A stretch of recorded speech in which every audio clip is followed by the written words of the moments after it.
أعوذ بالله من الشيطان الرجيم بسم الله الرحمن الرحيم وإن كان أصحاب الأيكة لظالمين فانتقمنا منهم وإنهما لبإمام مبين ولقد كذب أصحاب الحجر المرسلين وآتيناهم آياتنا فكانوا عنها معرضين وكانوا ينحتون من الجبال بيوتا آمنين فأخذتهم الصيحة مصبحين فما أغنى عنهم ما كانوا يكسبون وما خلقنا السماوات والأرض وما بينهما إلا بالحق وإن الساعة لآتية فاصفح الصفح الجميل إن ربك هو الخلاق العليم ولقد آتيناك سبعا من المثاني والقرآن العظيم لا تمدن عينيك إلى ما متعنا به أزواجا منهم ولا تحزن عليهم واخفض جناحك للمؤمنين وقل إني أنا النذير المبين كما أنزلنا على المقتسمين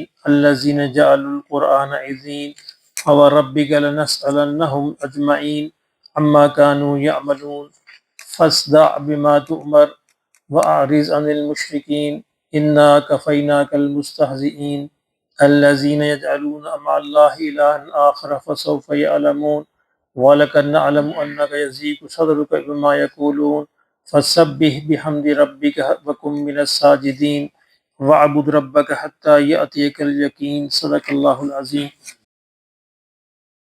اس سے پہلے قوم لوط کا بیان کل ہوا تھا کہ کس طرح فرشتے ان کے پاس آئے اور اللہ رب العزت نے کس طرح قوم لوط کے ساتھ معاملہ فرمایا۔ فرمایا وَإِنْ كَانَ أَصْحَابُ الْأَيْكَةِ لَظَالِمِينَ، فرمایا کہ اصحاب الایکہ جو تھے یہ بھی ظلم کرنے والے تھے۔ اصحاب الایکہ سے مراد شعیب علیہ السلام کی قوم ہے۔ ایکا کہتے ہیں جنگل کو، بن کو، چونکہ مدین کے پاس بہت بڑا جنگل تھا تو اسی نسبت سے ان لوگوں کو جنگل والے یا اصحاب الایکہ کہا جاتا تھا۔ وہ بھی بڑے ظلم کرنے والے تھے۔ قرآن مجید کی یہ تعبیر ہے، قرآن مجید شرک کو ظلم سے تعبیر کرتا ہے، تو وہ بھی چونکہ شرک کے اندر مبتلا تھے، دوسرا ان کے اندر کم تولنے کی برائی موجود تھی، تو اللہ نے فرمایا کہ یہ لوگ بھی ظلم کے اندر مبتلا تھے۔ فَانْتَقَمْنَا مِنْهُمْ، تو ہم نے ان کو بھی سزا دی۔ وَإِنَّهُمَا لَبِإِمَامٍ مُبِينٍ، اور دونوں بستیاں جو تھیں ایک کھلے راستے پر تھیں۔ دونوں بستیوں سے مراد ایک قوم لوط کی بستی اور دوسری قوم شعیب کی بستی۔ کھلے راستے سے مراد یہ ہے کہ یہ تجارتی گزرگاہ تھی، قافلوں کا راستہ تھا، تو اللہ رب العزت نے زمینی علامتیں دکھائیں لوگوں کو تاکہ جو لوگ قافلے گزرتے ہیں وہ بار بار دیکھیں کہ اللہ رب العزت نے ان قوموں کا کیا انجام کیا۔ اس نے فرمایا کہ دونوں کھلے راستے پر تھیں تاکہ ہر آنے جانے والا اس عبرت ناک انجام کو دیکھے۔ وَلَقَدْ كَذَّبَ أَصْحَابُ الْحِجْرِ الْمُرْسَلِينَ، فرمایا اسی طرح جو اصحاب حجر تھے، یہ قوم سمود کو کہتے ہیں۔ قوم سمود کی طرف حضرت صالح علیہ السلام کو بھیجا گیا تھا، کہا انہوں نے بھی رسولوں کی کو جھٹلایا، انہوں نے بھی اس کی بات نہیں مانی۔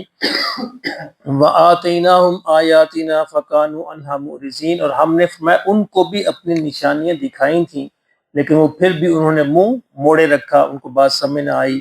وَكَانُوا يَنْحِتُونَ مِنَ الْجِبَالِ بُيُوتًا آمِنِينَ، اور وہ پہاڑوں کو تراش کر ان کے اندر مکان بناتے تھے تاکہ اپنے آپ کو محفوظ رکھ سکیں، لیکن موت کے آگے کوئی پہاڑ کام نہیں کرتا، موت کے آگے کوئی قلعہ بھی کام نہیں کرتا، موت کے آگے کوئی چیز بھی کائنات کی کام نہیں کرتی، جب آنی ہے آ کر رہنی ہے۔ تو کہا کہ وہ پہاڑوں کے اندر تراش کے مکان بناتے تھے لیکن وہ وہاں بھی وہ بچ نہ سکے۔ فَأَخَذَتْهُمُ الصَّيْحَةُ مُصْبِحِينَ، اور صبح سویرے ایک ہماری چنگھاڑ نے، ایک چیخ نے ان کو آ پکڑا اور اپنے گھروں کے اندر مردہ پائے گئے، یعنی آواز کا عذاب اللہ نے بھیجا۔ فَمَا أَغْنَى عَنْهُمْ مَا كَانُوا يَكْسِبُونَ، اور جو کچھ انہوں نے کمایا تھا، بنایا تھا، وہ ان کے کچھ بھی کام نہ آ سکا، سارے کا سارا دھرا رہ گیا۔ وَمَا خَلَقْنَا السَّمَاوَاتِ وَالْأَرْضَ، فرمایا کہ لوگوں کو علم ہونا چاہیے کہ ہم نے آسمانوں اور زمین کو، وَمَا بَيْنَهُمَا، اور جو ان کے درمیان ہے، جو کچھ بھی ہے جو بنایا ہے، إِلَّا بِالْحَقِّ، کسی مقصد کے لیے بنایا ہے، یہ بے مقصد نہیں ہم نے بنایا، بیکار نہیں بنایا۔ وَإِنَّ السَّاعَةَ لَآتِيَةٌ، اور لوگوں یہ جان لو کہ قیامت جو ہے وہ آنے والی ہے، اور اس قیامت میں پھر ہم اس مقصد کے بارے میں پوچھیں گے کہ انسانوں کو ہم نے کس مقصد کے لیے یہاں پہ بھیجا تھا۔ فَاصْفَحِ الصَّفْحَ الْجَمِيلَ، اور نبی صلی اللہ علیہ وسلم سے کہا جا رہا ہے کہ آپ ان سے درگزر کریں، اگر نہیں آپ کی بات مانتے درگزر کریں، چھوڑیں، قیامت آنے والی ہے، ہم خود ہی ان سے پوچھ لیں گے۔ ان ربک هو الخلاق العلیم، فرمایا تیرا رب جو ہے وہ بڑا ہی بہت بڑا خالق ہے اور بہت بڑا جاننے والا ہے۔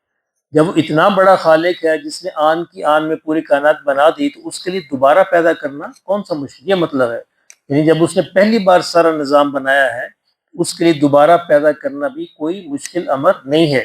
وَلَقَدْ آتَيْنَاكَ سَبْعًا مِّنَ الْمَثَانِي وَالْقُرْآنِ الْعَظِيمِ، اور ہم نے آپ کو ایک بہت بڑی نعمت عطا فرمائی، عطا کی ہے، وہ کیا ہے؟ سبعًا مِّنَ الْمَثَانِي، 7 بار بار دہرائی جانے والی آیتیں اور قرآن عظیم۔ اب اس سے کیا مراد ہے؟ اس کے بارے میں مفسرین کی بڑی بحث ہے۔ اس سے مراد سورہ فاتحہ ہے۔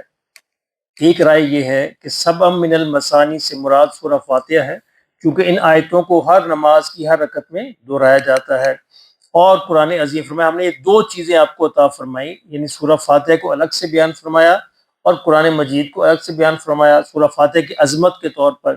اور دوسرے مفسرین کا خیال یہ ہے کہ یہاں سے سورہ فاتحہ مراد نہیں ہے، بلکہ یہاں مراد ہے قرآن مجید کی 7 بڑی بڑی صورتیں، جو اللہ نے، یہ سورہ بقرہ ہے، سورہ آل عمران ہے، الانعام ہے، سورہ نساء ہے، یہ ساری جو 7 صورتیں ہیں، اس سے یہ مراد ہے۔ تیسری گروہ کا یہ کہنا ہے کہ اس سے مراد صورتوں کے جوڑے ہیں، صورتوں کے گروپ ہیں، 7 قرآن مجید میں 7 گروپ بنتے ہیں صورتوں کے، اور ہر صورت اپنا جوڑا جوڑا ہے، مثانی کا مطلب جوڑا ہوتا ہے، اور یہاں پہ قرآن عظیم یعنی اللہ نے قرآن عظیم عطا فرمایا، کوئی بھی اس سے مراد ہو سکتی ہے۔ مقصد یہ ہے کہ اللہ نے نبی صلی اللہ علیہ وسلم کو متوجہ فرمایا کہ آپ اس نعمت کی امت کو بتائیں کہ وہ اس نعمت کی قدر کریں جو ہم نے ان کو عطا فرمائی ہے۔ لا تمدن عینیک الی ما متعنا به ازواجا منہم، اور فرمایا یہ جو دنیا دار لوگوں کو، کافروں کو ہم نے جو دنیاوی مال و متاع دے رکھا ہے، آپ اس کی طرف نظر اٹھا کے بھی نہ دیکھیں، کیوں؟ اس کی حیثیت ہی کوئی نہیں۔ یہ اگر کروڑوں بھی ہو جائے، اربوں بھی ہو جائے، خربوں بھی ہو جائے، پہاڑ بھی سونا بن جائیں، تب بھی اس کی کوئی حیثیت نہیں ہے جو ہم نے مختلف فرمایا لوگوں کو دے رکھا ہے، گروہوں کو دے رکھا ہے، آپ تو اس کی طرف ایک نظر اٹھا کر بھی نہ دیکھیں۔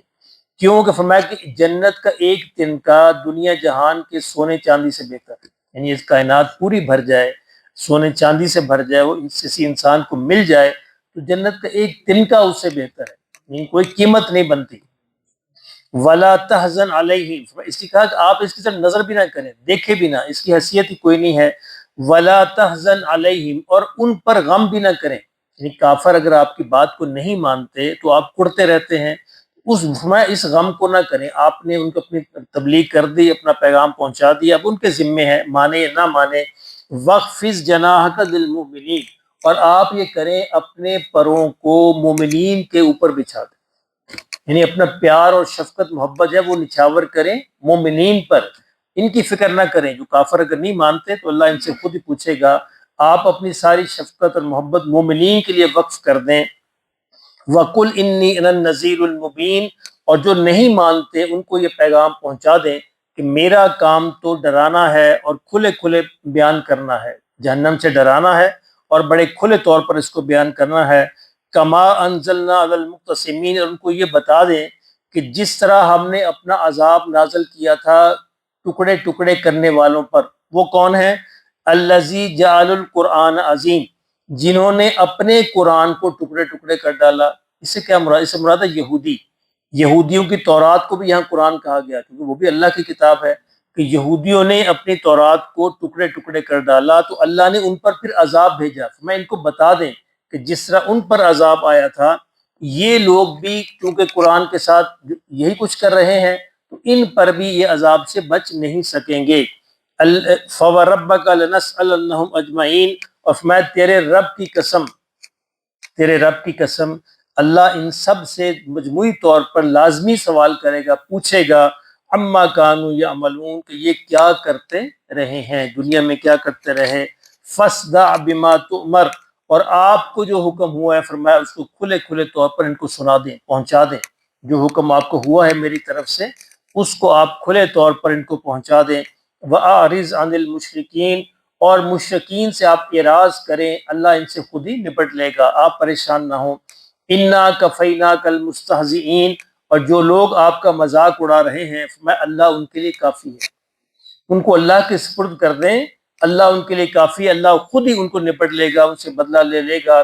الذین یجعلون مع اللہ الہا آخر، یہ لوگ فرمایا وہ لوگ ہیں جنہوں نے اللہ کے ساتھ ایک اور اللہ بھی شریک کر لیا ہے۔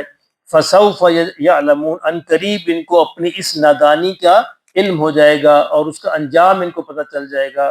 وَلَقَدْ نَعْلَمُ أَنَّكَ يَضِيقُ صَدْرُكَ بِمَا يَقُولُونَ، فرمایا ہم جانتے ہیں، ہم اس سے بے خبر نہیں ہیں کہ جو لوگ یہ لوگ جو باتیں کرتے ہیں اس سے آپ کے دل میں تنگی ہوتی ہے، آپ کو کڑن ہوتی ہے، آپ پریشان ہوتے ہیں، ہم اس کو جانتے ہیں۔ جب ہم اس کو جانتے ہیں تو اس کا مطلب ہے کہ ہم آپ کے ساتھ ہیں، آپ پریشان نہ ہوں۔ فَسَبِّحْ بِحَمْدِ رَبِّكَ وَكُن مِّنَ السَّاجِدِينَ، بس آپ اپنے رب کی حمد بیان کرتے رہیے اور سجدہ کرتے رہیے، یہ آپ کا کام ہے، آپ کرتے رہیے، یہ پریشانی نہ کیجئے۔ جو لوگ یہ باتیں کر رہے ہیں، مذاق کر رہے ہیں طرح طرح کی، فرمایا ہم ان کو جانتے ہیں، بے خبر نہیں ہے، آپ اپنے کام میں لگے رہیے۔ وَاعْبُدْ رَبَّكَ حَتَّىٰ يَأْتِيَكَ الْيَقِينُ، اور اپنے رب کی عبادت اس وقت تک کرتے رہیے جب تک کہ موت نہ آ جائے۔ اللہ اکبر، کس کو کہا گیا؟ نبی صلی اللہ علیہ وسلم، سنایا گیا اصل میں ہمیں، سنایا گیا ہمیں۔ تو یہ کیا اس لیے کہتے ہیں کہ یہ ایمان جو ایسا عمل ہے، یہ عبادت ایسا عمل ہے کہ کرتے کرتے مرنا ہے اور مرتے مرتے بھی کرنا ہے، اس کو چھوڑنا نہیں ہے، کسی لمحے اس کو چھوڑنا نہیں ہے۔ دیکھیں نبی صلی اللہ علیہ وسلم کہا کہ سارا آپ کا کام کرتا رہیے، اس کو کرتے کرتے مرنا ہے آپ نے۔ اور وَاعْبُدْ رَبَّكَ حَتَّىٰ يَأْتِيَكَ الْيَقِينُ، اپنے عبادت لگے رہیے جب تک کہ موت نہ آ جائے۔ یعنی کامیابی یہ ہے کہ انسان آخری لمحے تک انسان جو ہے اللہ کی عبادت میں لگا رہے اور اللہ کا بن کر اس دنیا سے رخصت ہو۔ اللہ ہمیں بھی نصیب فرما دے۔ تو یہ گھڑی آپ جانتے ہیں کسی لمحے بھی کسی پر بھی آیا چاہتی ہے۔ ابھی ہمارے بھائی کل پرسوں یہاں پہ بیٹھے تھے، یہاں بیٹھتے تھے، اسکندر صاحب یہاں بیٹھتے تھے، بڑے غور سے سنتے تھے، اور یقین کیجئے اللہ کی 1000 بار قسم کہا جا سکتا ہے کہ ہمارے یہاں نہ ہونے سے کوئی فرق نہیں پڑے، ہزاروں آئے ہزاروں چلے گئے، اگر کوئی شخص یہ سمجھتا ہے کہ میرے جانے سے دنیا کو فرق پڑے، کچھ بھی فرق نہیں پڑے گا۔ ایسے جیسے پردہ اٹھتا ہے، ایک بندہ چلا ہے، کسی کو پتہ نہیں، دنیا اپنے کام میں مصروف ہے اور دنیا چل رہی ہے اور چلتی رہے گی، لیکن یہ یاد رکھیے کہ ہمارے نہ ہونے سے یہاں پر کوئی فرق نہیں پڑے گا، لیکن ہمارے ہونے سے ہمیں فرق پڑ سکتا ہے، اس کو یاد رکھیں۔ ہمارے ہونے سے ہم اپنے اعمال کو بڑھا سکتے ہیں، آخرت کے اعتبار سے اپنی دنیا بنا سکتے ہیں، ہمیں فرق پڑ سکتا ہے، دنیا کو فرق نہیں پڑے گا۔ اسے دنیا کی چھوڑیے، اپنی فکر کیجئے، اللہ پاک ہمیں آخرت میں کامیاب فرمائے۔